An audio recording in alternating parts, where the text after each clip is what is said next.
Eleanor. Grandma's got a story for you about a bunny rabbit.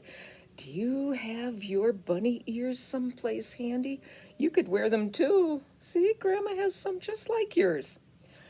My story is one that you might have seen before, but it's such a great book that I wanted to share it today. And it's right after Easter, and I know you got a toy bunny rabbit for Easter. This book is called Marshmallow. Oh, a marshmallow is white, isn't it, and squishy? Well, this little bunny rabbit is white, just like a marshmallow. It's by Clare, Turlay, Newberry. And she drew all the pictures too. Look at that. Oh, the little bunny is eating the carrot top, the leaves from the carrot. Marshmallow. Story and pictures by Clare, Turlay, Newberry.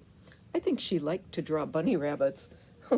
Here's the bunny hopping, sitting, hopping, and going away. Bye-bye. See if I can turn the page. Oh, what's this? That's not a bunny. There's a cat in a box. Isn't that interesting? Looks a little bit like Weston. Oh, look, there he is. This is Oliver. Oliver was a gray cat with tabby markings who lived in an apartment. Many a cat had to catch his own dinner before he could eat it, but Oliver was lucky. When he was hungry, all he had to do was mention the fact to Miss Tilley, and she would open the refrigerator and get out his liver or his chopped beef. What does Weston do when he's hungry? Does he go, meow, meow, and let everybody know that he's hungry? I know it's Armin's job to feed him, isn't it? He tells them when he's hungry. He tells you guys, doesn't he? Oh, look at Oliver. All Oliver ever wanted was peace and quiet. He never went out. He didn't know that the world was full of other animals. The only mice in his life were gray stuffed ones filled with catnip, and the nearest thing to a rabbit that he had ever seen was a plush stuffed bunny that Miss Tilley had. Just a toy bunny, that's all. Life, however, cannot always be peace and quiet, and one day Miss Tilley called him from the kitchen.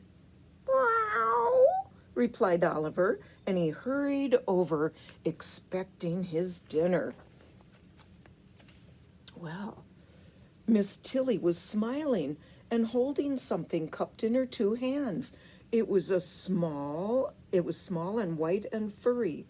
"What do you think of this?" said Miss Tilley. "Its name is Marshmallow." And she held the furry thing to her cheek for a minute, and then she set it on the floor. It had tall pink ears and a wiggly nose and twitchy whiskers. And it was alive! Oliver was appalled. He took one look at the creature and then squinched his eyes tight shut. "Oliver, what's the matter with you?" cried Miss Tilley. "Don't tell me you're afraid of a little tiny baby bunny." But Oliver was afraid. He was too frightened even to run away, but he crouched in the corner, opening and closing his eyes as if it actually hurt them to look at the rabbit. As for Marshmallow, he was a very unhappy little bunny. All he wanted was to be at home again with his nice, warm, furry mother. Oh, he was just a baby and he missed his mommy. If he had been a kitten, he would have meowed, and if he had been a puppy, he would have howled. If he had been a baby, he would have cried his eyes out. But being a bunny, he just sat very still and very quiet, being sad. Bunnies are very quiet.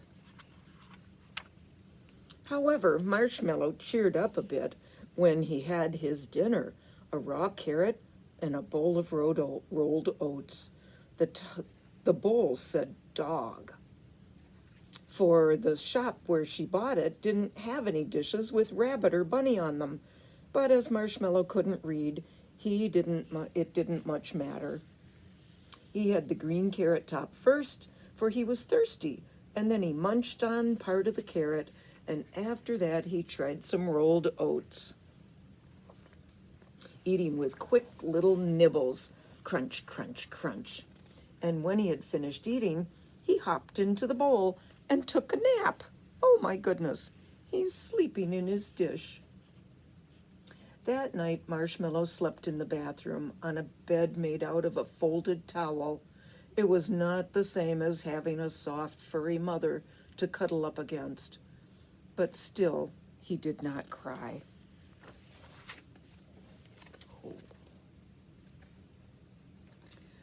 Nor did he howl for his breakfast the next morning.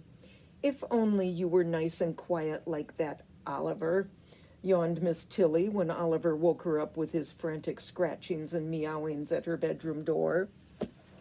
Miss Tilley warmed some chopped beef for him and gave Marshmallow another carrot and made herself some coffee and toast.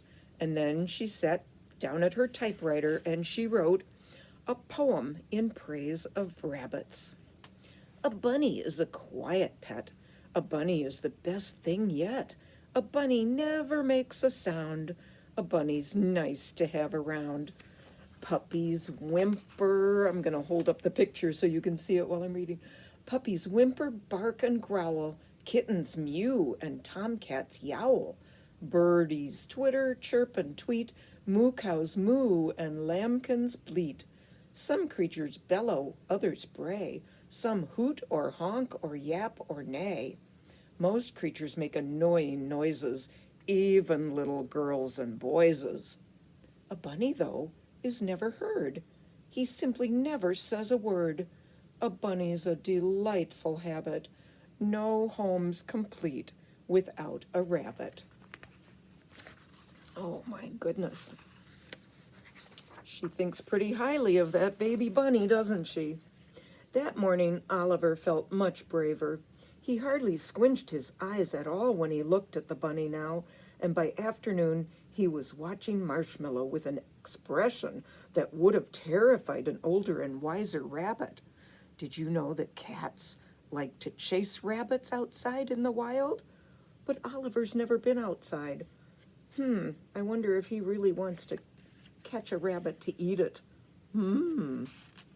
Marshmallow, however, was a tiny new baby that scarcely noticed what went on.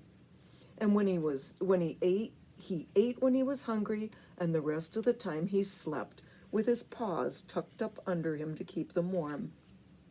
Oliver began creeping toward the sleeping bunny, his eyes glaring wickedly. But just as he got ready to spring, Miss Tilley cried, "Oliver, don't you dare hurt that baby bunny." Oliver sat up, blinking innocently. "Well, this just isn't going to work out," Miss Tilley told herself sadly. "Cats always have hunted rabbits, and I suppose they always will." And she put Oliver in the other room, and after that she did not let him come near Marshmallow. Soon Marshmallow began loping about the apartment, sniffing things and then tasting them, and nearly everything seemed to taste pretty good. He nibbled at the rugs, and he gnawed and gnawed, working very hard in one place until he had a little bare spot before moving on. He stood on his hind legs and yanked books out of the bookcase, and he chewed on the chair and the table legs, and every time Miss Tilley sat down, he would hop over cheerfully to untie her shoelaces. He was a very busy little bunny. Miss Tilley was surprised to find that he nibbled so many things besides carrots, and she wrote another poem on her typewriter, which she called A Solemn Warning to Rabbit Lovers. A bunny nibbles all day long. A bunny doesn't think it's wrong. He nibbles mittens, mufflers, mops. He only pauses when he hops. He nibbles curtains, lamp cords, shoes. He only stops to take a snooze. Sofa pillows, ribbons, rugs. He takes a mouthful, then he tugs. Galoshes, boxes, books, and string. A bunny nibbles everything. Oh dear, this poem isn't quite as cheerful about bunnies, is it? One afternoon, Miss Tilley stayed out later than usual, and when Oliver woke from his nap, there was no dinner waiting for him. So he trotted to the door of the other room and said, "Purr, meow." There was no answer, but he could hear some odd sounds in the next room, small scuffling noises that caused his eyes to widen and his ears to point upward, forward. Those sounds were made by Marshmallow's little feet as he went hippity-hop, lippity-lip around the room. Marshmallow had discovered Miss Tilley's old plush Easter bunny and had thoroughly nibbled its whiskers, and now he was just frolicking about the room and kicking up his heels for the sheer joy of being alive. Oliver was listening and sniffing while his eyes grew bigger and bigger. He said again, and he scratched impatiently at the door. When this did no good, he stood up on his hind legs and he patted at the doorknob.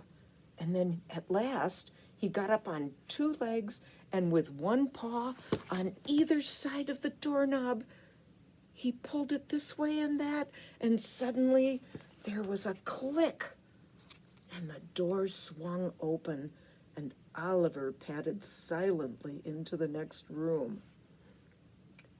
And there was the rabbit, skipping about as if he hadn't a care in the world. He would dash several feet in one direction, and then jump up in the air and dash the other direction, and jump up again, and back and forth he would go. Oliver watched it with great interest. Each time the little rabbit whisked by, he lashed his tail and got ready to spring. But somehow he just couldn't quite do it. Maybe he remembered Miss Tilley's warning that when she told him not to hurt the bunny, or perhaps he was still just a little bit afraid. Suddenly Marshmallow sat up tall and stared right at the cat, his soft nose twitching rapidly. He looked most inquisitive, but not in the least bit afraid. What was this great striped animal, he wondered? Could it be his mother in a new fur coat? And while Oliver hesitated, trying to make up his mind to pounce, all at once Marshmallow scampered up joyfully up to him and kissed him right on the nose. Oh, Marshmallow thinks it's his mommy.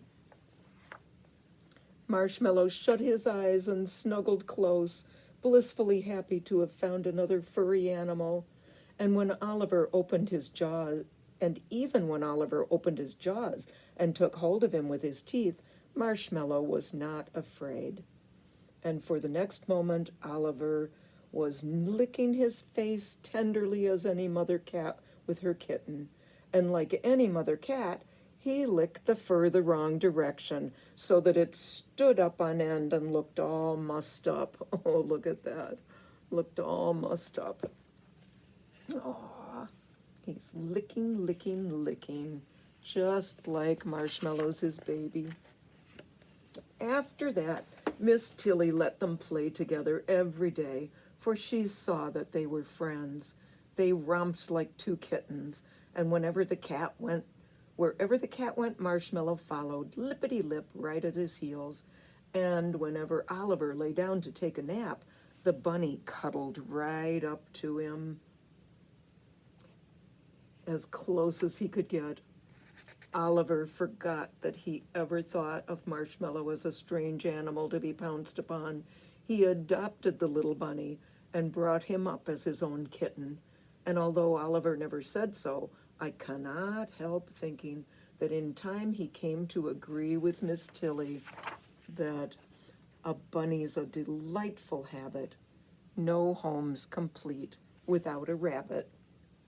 Aw, isn't that sweet? And one last poem. Brighten your home with a bunny. He's fat, he's frisky, he's funny. He's soft, he's downy, he's cute, he's clowny. Oh, brighten your home with a bunny. And that's the end. But Grandma has a little story to tell you, just a quick one. When Grandma was a brand new teacher, all the first grade classes got a little bunny rabbit before Easter so that the children could pet it and see what it was like. And back then, Grandpa came to my school and he built a really nice big rabbit hutch. And, oh, I kept the rabbit for the whole rest of the school year. And by the time of the end of the school year, it wasn't a tiny little baby rabbit anymore. It was a great big boy rabbit. But what I was going to tell you is that it was white, just like this one, and we named it Marshmallow. Isn't that an odd coincidence? Marshmallow's a nice name for a little white rabbit. Well, I hope you enjoyed this story, Eleanor. I wish I could have been there to have you sit on my lap. But we know how that goes, sitting on lap to read stories. Grandma loves you. I miss you. Bye-bye for now.